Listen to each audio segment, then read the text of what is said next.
But if you guys take a look at the stands, all the seats, even the courtside seats, are empty. You wouldn't believe how far the most recent playoff rankings have already dropped.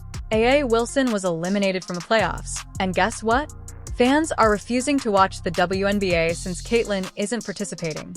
It's not entertaining or engaging, which is why the ratings have already dropped by a startling 50%. Just say the ratings aren't the same with Caitlin Clark and the Indiana Fever now eliminated.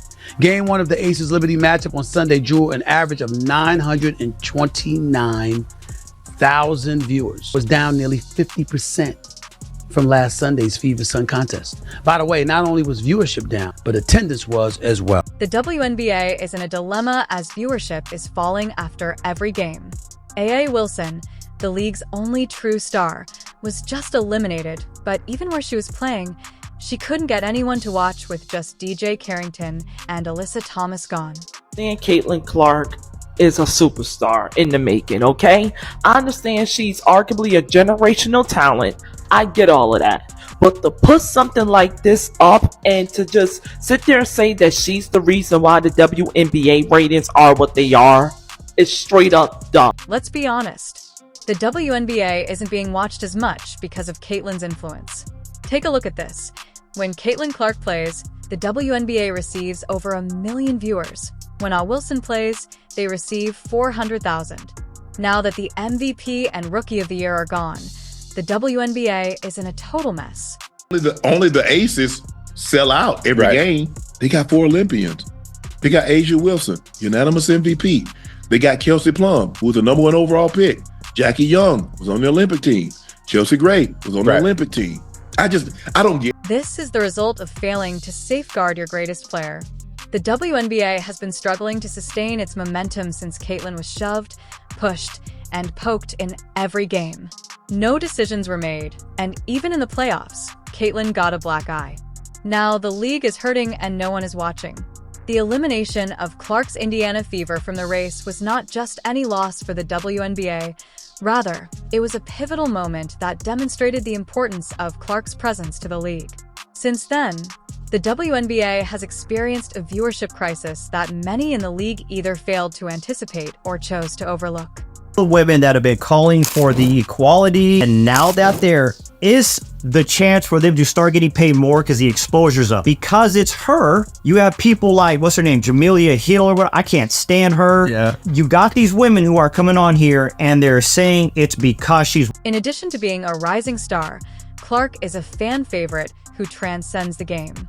Her charisma, style of play, and ability to draw spectators from all over the world have made her the focal point of the WNBA's most watched games. Now that she is gone, the numbers speak for themselves.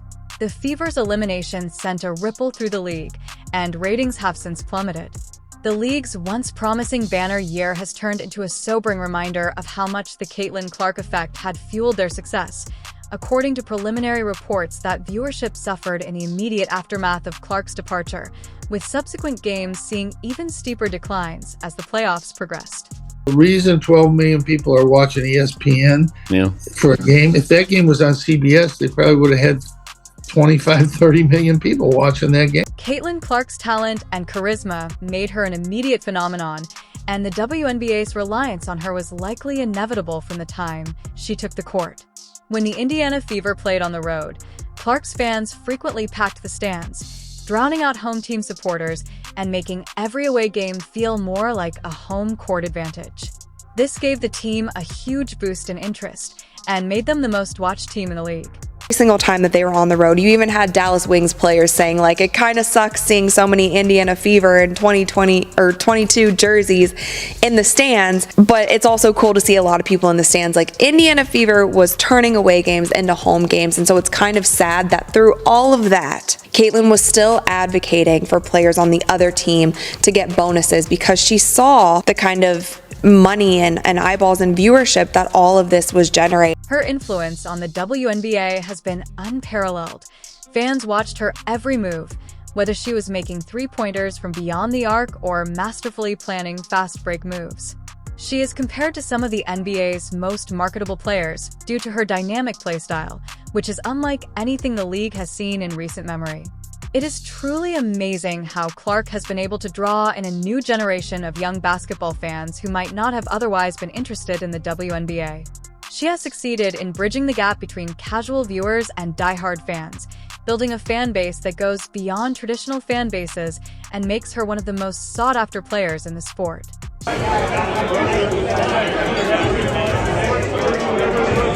With Clark gone, the WNBA has experienced a noticeable decline in enthusiasm.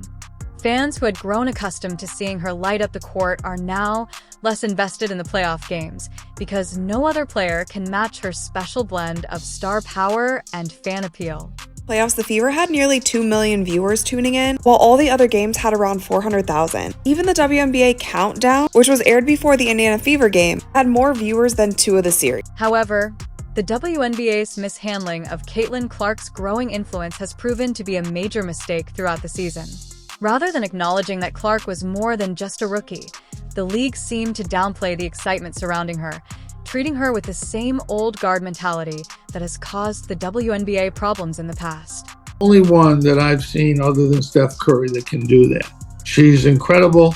She's the best player to watch. I've said this all year. She's the best player to watch playing basketball other than Steph Curry. To worsen the situation, the WNBA's decision to keep the voting process anonymous has infuriated fans who believe Clark was deprived of what was rightfully hers. Transparency, especially in award voting, is crucial to preserving credibility, and the WNBA's choice to keep the process secretive has only increased fan annoyance. Many people think that the league did this on purpose to avoid any more criticism or retaliation from Clark's fanbase, but in reality, it has caused a stir among her admirers. Ever since, Angel Reese had that injury, to me, and also coming off of Olympic break, Caitlin Clark separated herself. Yeah. She should have been unanimous. Now to celebrate her, one thing that people forget is as a rookie, she was the most blitzed player in the WNBA, and she still put up 19, 5, and 8 assists. The WNBA and its fan base are at odds over the decision to not award Clark the 6th unanimous Rookie of the Year in league history. Many fans are furious, accusing the league of failing to give Clark the credit she deserved and demanding explanations for the voting process. Do you want me to just say I told you so, or are you willing to say, Stephen A., you did tell us? Really? Caitlin Clark is the golden goose. The controversy surrounding the Rookie of the Year vote has become a focal point for broader dissatisfaction with the WNBA's handling of Clark's ascent. Many fans and analysts believe that her exclusion from such an award, particularly in light of the impact she has had on the league, is a sign of a bigger problem that the WNBA is unwilling to change and elevate its best young players in the same manner as other sports leagues. Supporters of Clark believe that the league's refusal to recognize her influence is a direct slap in the face, and the subsequent decline in viewership only seems to confirm their worries. If the WNBA is unable to appropriately recognize its greatest emerging talent, what chance does it have of attracting new fans? WNBA has been a mess this year. It has been so unprofessional, and they need to step it up, and they need to step it up quick, and they also need to, I don't know if an apology is warranted to Caitlin Clark, or they just need to, in general, do better. A.A. Wilson's annoyances are a sign of a bigger problem with the WNBA, which has long battled to gain traction in popular culture, much like the NBA or even women's college basketball. Wilson, despite being some of the greatest names in the industry for years, neither Diana Taurasi nor Breanna Stewart have been able to generate the same kind of engagement in such a short amount of time as Clark. Many have questioned the NBA's future because of its unwillingness to fully embrace her star power. If the league can't learn to take advantage of this kind of generational talent, it runs the risk of limiting its own growth. Clark is more than just another talented player. She marks a significant change in how spectators watch the sport. The league may regret not taking advantage of Clark's increasing impact rather than using it to catapult the WNBA to new heights. Many people are questioning whether the league can actually change as a result of Clark's reluctance to completely embrace his fame. Draft class, 2024, led by Caitlin Clark. It's going to be one. It's going to be one. They're going to remember this. Oh, yeah. And these salaries, these women salaries, it's going to continue to go up. This season is the most watched in the WNBA's history thanks to Clark's impact off the court. Her highlight reel plays, long-range shooting, and fierce competitiveness have attracted fans who might not have otherwise watched a WNBA game. Beyond the realm of sports, Caitlin Clark has emerged as a cultural phenomenon. Just an amazing passer. Yeah. Probably one of the most creative passers I've ever seen, along with the Magic Johnson, that type of passer. She makes long, short pass, bounce pass. I mean, incredible passes. And her teammates have been really good. They catch them and they finish. I mean, they've done a really good job with her. Her appeal extends beyond traditional basketball fandom. She has attracted new audiences from all over the world, young and old, male and female, and she has become a symbol of excitement in women's basketball. The league's failure to acknowledge this has damaged its own growth prospects in addition to alienating her enormous fan base. As the playoffs continue without Clark, the WNBA finds itself in a precarious position. The decline in viewership is not just a temporary problem. It may have long-term effects on the league's general popularity. Due to the ongoing decline in ratings, the WNBA's rushing cannot comprehend how they lost the momentum they had established throughout the season. With every game that goes by, the Caitlin Clark effect becomes more and more noticeable. Fans who used to watch with fervor have started to lose interest, and even A.A. Wilson's celebrity status hasn't been sufficient to halt the damage. Although Wilson and other players have made every effort to keep the league relevant in Clark's absence, the gap left by her departure has proven too great to fill.